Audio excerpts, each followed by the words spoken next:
right here. The name is Paul Revere, and here's a guy that says if the weather's clear. Hello, racing fans, and welcome back to another edition of Handicappers Corner, brought to you by the Derby Barn Grill and Mike Heads. Along with Drew Forster, we're going to go through the Sunday, October the 9th. I wish it was August. October the 9th races. It's not August. It is not. You can tell by the weather. It's kind of a little it's gotten a little dreary lousy the last few weeks. Good card today, which is a Sunday. Then, of course, Monday, the Thanksgiving. We do race on Monday as well. First post 150. Two stakes races? 2-year-olds. It's 2-year-old time. The Ascot graduation for boys and the Fantasy for the girls. For girls. First time they get to go long. Good card on tap today. We do have 8 races today and Monday, and then they're going to try and get 10 races. We're trying for 20 races for the next closing weekend at Hastings. So only 2 more weekends, but yeah, it's kind of sad. Kind of coming to a close. Yes, up quick. So 8 races on tap. First one. Very good race. Optional 25 for fillies and mares, going 6.5 furlongs. Obviously, Dear Lily is the horse to beat in here. I'm trying to beat her. I went with Pretty Reckless. What a year she's had. 7 starts, 6 wins with 1 second. The only time she got beat was going long. She's on her game. Connections, leading trainer Mike Anderson, leading rider Richard Hamill. There is other speed in here, but she doesn't necessarily need the lead. Tactics is on her inside. She could go. But she's, I don't know. It's tough to see how it's going to set up. I see her maybe just sitting just off Tactics. Dear Lily just behind. I'm going to hope Pretty Reckless can get there. I got Dear Lily in second. I mean, you can't ignore her in here. She's going to be a handful. And I put the other Troy Taylor runner, Tactics, who hadn't ran in a year, showed up here 2 weeks ago in September and absolutely demolished a field of $16,000 claimants. She belongs in here as well. Amadeo Perez gets the call from Troy Taylor. 3-4-2 for me. Yeah, I went to Dear Lily. Just the obvious pick. She's won. The last time she's been in for 25,000, she won 4 in a row. So she's pretty solid mare that just, anytime she's in for claiming prices, usually she's pretty dangerous. 9 for 18. Yeah, no, she's just a nice mare. Yeah. I put the 5 Fire Beauty in for second. This was a reclaim by Mel Snow, and just, I know the horse hasn't run well the last couple of starts, but still, Mel's got this horse to run, mare to run very well in the past, so I wouldn't be surprised to see her rebound with a better effort. And Pretty Reckless, I agree. I mean, she's talking a falter, 6 for 7 this year. I know, running against easier competition. This is tough. Yeah. Dear Lily, Fire Beauty, way tougher than what she's been running against, and I got her in for third, but I can see her winning it. You never want to just, stray from a mare that's very good in the fall, and she's good right now, and she's running good. I went 4-5-3 though. In the Sunday opener, on to race number 2, we do have some $4,000 fillies and mares here, going 6.5 furlongs. I went to the 4, Shayla's Rose. I know she was scratched at the gate last week or a couple weeks ago, but she has had some gate problems this year. Yeah, that's for sure. just if she gets her A game, I think she wins. The 5, Ariki Princess, is the best on paper. She ran well last time, ran into a bear in her last start, and it's. Talking about mares getting good in the fall, Rachel Run's gotten very good right now. Crazy. That was a fast race. I think it's 16. That's ridiculous for these kind of mares. And she ran second, so I thought that was a big effort. And I put the 3 horse, the Moon Ride, who's always money at this level. 4-5-3, I thought. The Shayla's Rose, though, was coming out of the starter races against Pretty Reckless. I thought it was pretty live. So I went 4-5-3. Hopefully she gets everything together and runs a good race. It's dangerous for Teddy. I think you need all 3. I got I mean, for me, it's a coin toss between Ariki Princess and Shayla's Rose. I did land on Ariki Princess just because Shayla's Rose scares me. She has had some gait problems and whatnot, so I went with Ariki Princess. I got Shayla's Rose in second. Just flip-flop your top 2, but those are the 2 for me. And Moonride, as you mentioned, always tough at this level. I got her in for third. I went 5, 4, and 3. Same horses, slightly different order. On to the third. $4,000 claimant event, non-winners of the year for older colts and geldings. Going 6.5 furlongs. Field of 7 here. I went to Swiss Arrogant. This guy's had a really productive year. He hasn't got his non-winners of the year yet. Yeah. Ran into a bear last time in Lord 500 who dropped to this level. But what is he? 6 for 10 in the money so far this year. He's been ultra consistent for Dave Milburn. Get some weight off of the bug boy. I think today's his day. I got him on top of my eye candy, who's won 3 in a row for the very hot Rob Maven stable. And one of the reasons Rob's won 10 races is my eye candy. He's won 3. Before that, he had 3 seconds in a row. Then he reels off 3 wins in a row, easily just blowing through his conditions, and fits well in this one in the non-4 event. So I got him in the second spot, and I threw Persisting, who should rebound with a better effort for Praven Sorensen today. I liked him last time. He was the favorite last time, got beat a couple by Lauren 500 and Swiss Arrogant, but he's very playable in here as well. 1-2-7 for me. Yeah, I agree. I think the one Swiss Arrogant has to be, definitely the horse to Respected in beat. here, yeah. And I agree that Lauren 500 was a better horse and beat him last time.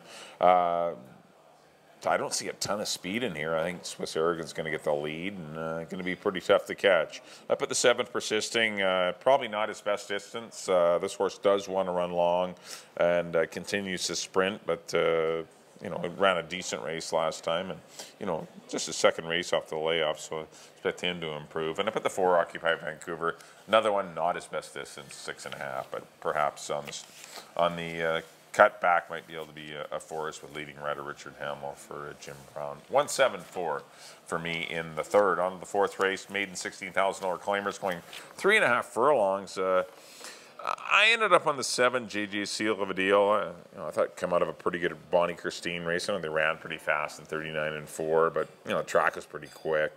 But still, I thought it was a pretty good effort for her career debut, and so I try her to win it. But the 4 Imposing Cat, who's had a lot of, this horse has been at the track for a while. This horse has had a lot of works and gaps, and last couple of works have been, slowish, but they're going to get a race out of him.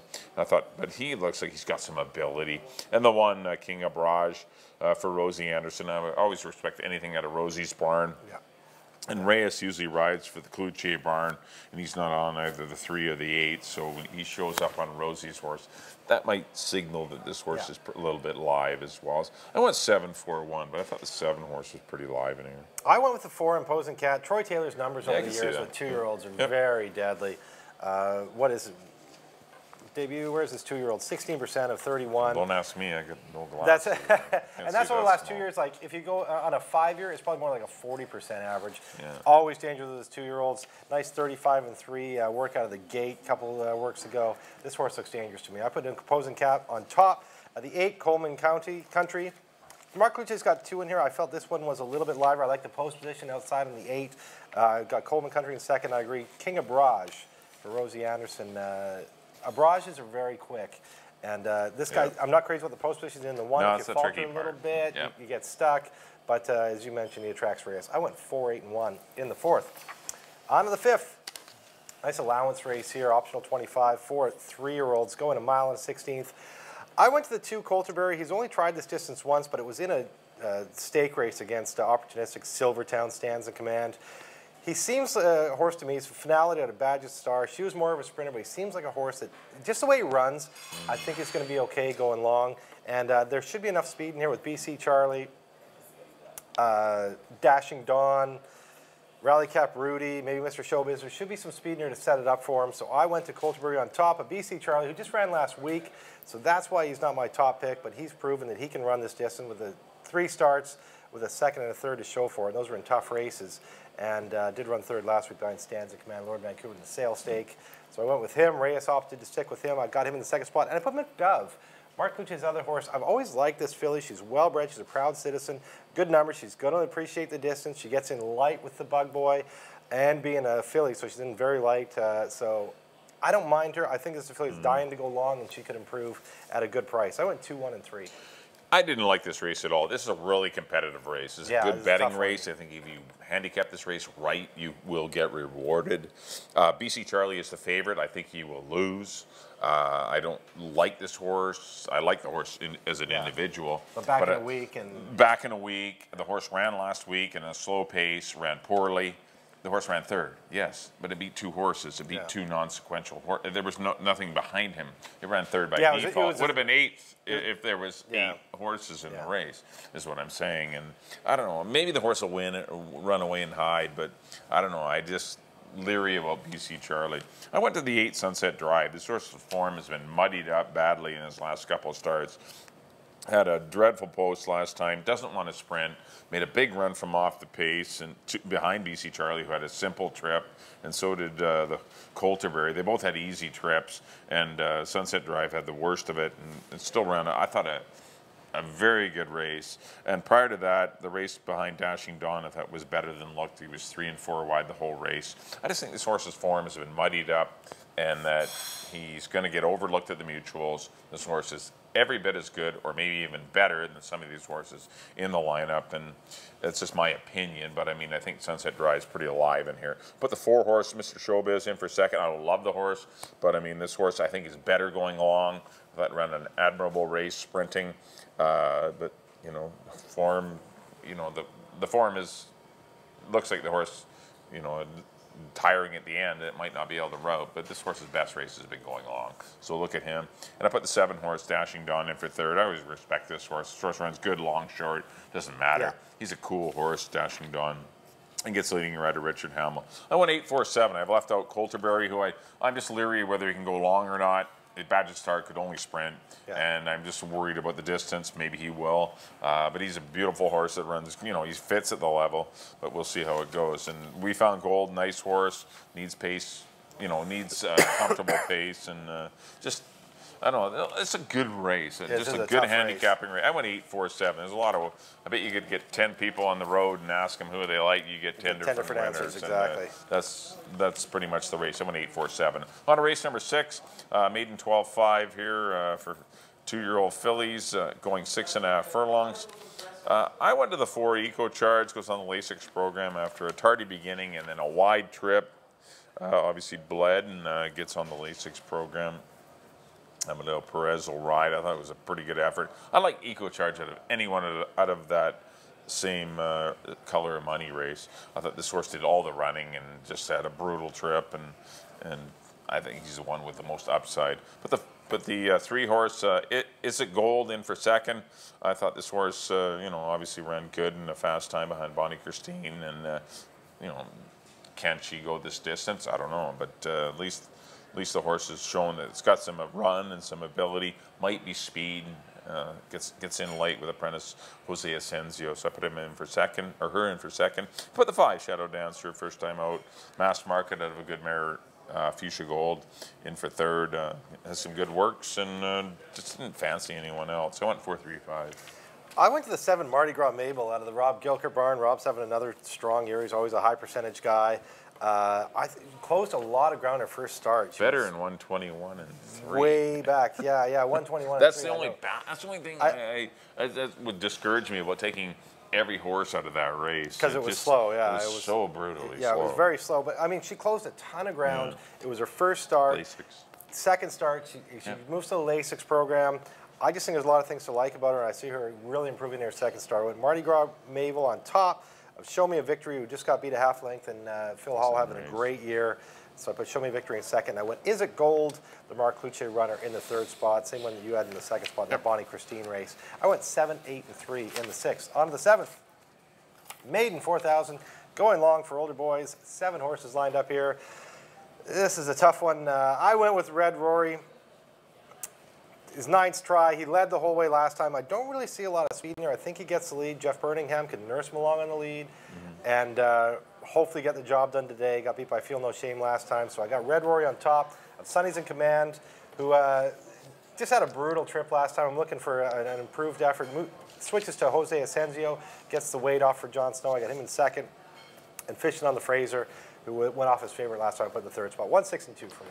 Yeah, I agree with the 1 Red Rory. I think, you know, it's the horse to beat. I don't love Red Rory, but I mean, looks like he ran a much better race last time. He improved, he relaxed, he did everything right, and just got outrun by Feel No Shame. That was just a better horse that day. I don't see anyone super impressive in here to beat him, so I put him in the winner's circle. I put the 5 Flaming Youth, the 1 filly in here against the boys. I'm going to go with Blinkers. I thought a reasonable effort behind next out winner. Go Eileen did win again last week. And I know it's a filly against the boys, but this isn't the toughest male race. So I put her in for second, and I put the 2 horse Fishing on the Fraser, who will probably run third again. That was between Sonny's in command and Fishing on the Fraser for third. But I thought those 2 were, pretty even. And we should note that Silvino Morales, who did go down on a spill, he rode Sonny's in command last time. Yeah. That's why the apprentice is on. But he's doing fine. He's going to be out for the remainder of the season. Looked down pretty hard the other day. Ziggy Meister clipped heels going sustained a neck injury. He's fine. He was out at the track. He's just wearing a bit of a neck brace, but he's out for the year. But Silvino Morales is doing fine. He's alive and well. and but just not going to ride the rest of the season, which I know perhaps a lot of people were wondering how he did, because that was a nasty spill. Yeah, he did go last down. week. I didn't even notice it at first. I know, neither did I. They called the inquiry, and then I went back and looked. And yeah, he hit the dirt behind hard. the trees, and you can't see when we're at certain vantage points on the track. But yeah, it happened very quickly, and we're glad to report that Ziggy Meister is fine, the horse, and more importantly, Silvino Morales is fine, and he's going to be. Not going to ride the remainder of the meet, but still going to be fine. Yeah. On to the 8th and final, $4,000 fillies and mares, non-2 lifetime, going 6.5. And number 4, Get Aboard. I thought ran a good race last time. Behind Queen of Bar 9 were as good as gold.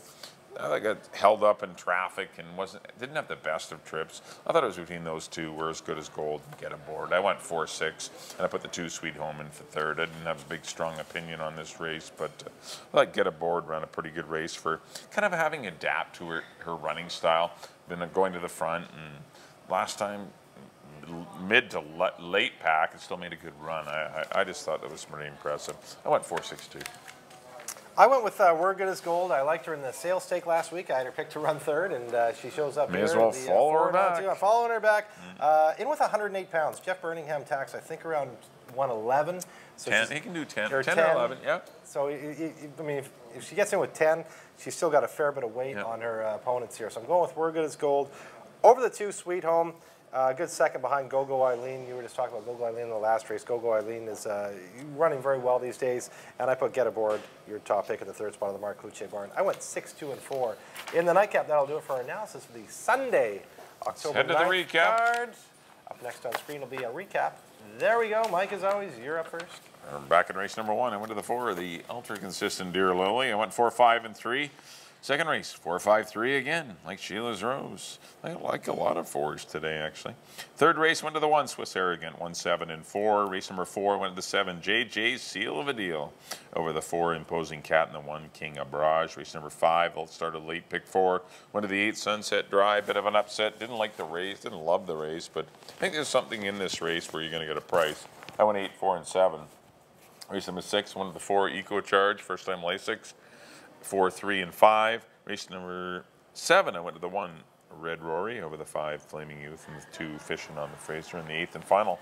The 4, Get Aboard, for the hot Mark Cluche, 4-6-2, on to Drew. There we go. Back in the first, I went to the 3, Pretty Reckless, over the 4, Dear Lily, and the 2, Tactics. In the second, I went to the 5, Ariki Princess, over the 4 and the 3. In the third, I went to the 1, Swiss Arrogant, over the 2 and the 7. In the fourth, one of the baby races, I went to the 4, Imposing Cat, over the 8 and the 1. In the 5th, I went to the 2, Colterbury, over the 1 and the 3. In the 6th, the other baby race, I went to the 7, Mardi Gras Mabel, over the 8 and the 3. In the 7th, I went to the 1, Red Rory, over the 6 and the 2. And in the nightcap, I went to the 6, We're As Good as Gold, over the 2 and the 4. Well, thanks everyone for tuning in. That'll do it for our analysis and a recap of the selections. Don't forget, racing does resume on Monday, 1:50, holiday Thanksgiving Day program. We do have 8 races on tap, 2 stakes races. Your last chances to go out and see the ponies run around, as we are down to 4 days. So that's it. Sunday, we only got Monday, 4. and then the following Saturday, Sunday. We had 2 $75,000 stakes races on the Monday with the Fantasy and the Ascot Graduation, and then final weekend. Our final live days will be next Saturday and Sunday. And, of course, the final day will include the BC Cup Classic and the BC Cup Distaff. As the BC Breds get the chance to showcase things on closing day as we do close out the 2016 season. That's on October 15th and 16th, though. But our next live card tomorrow, Monday, Monday, October the 10th. Yeah. First post, 150. 150 again. On behalf of Drew, thanks everyone for tuning in. And if you can't make it out to the track, don't forget Derby Bar and Grill. Have everything out here. We'll see you next time here on Handicappers Corner. Thanks for tuning in.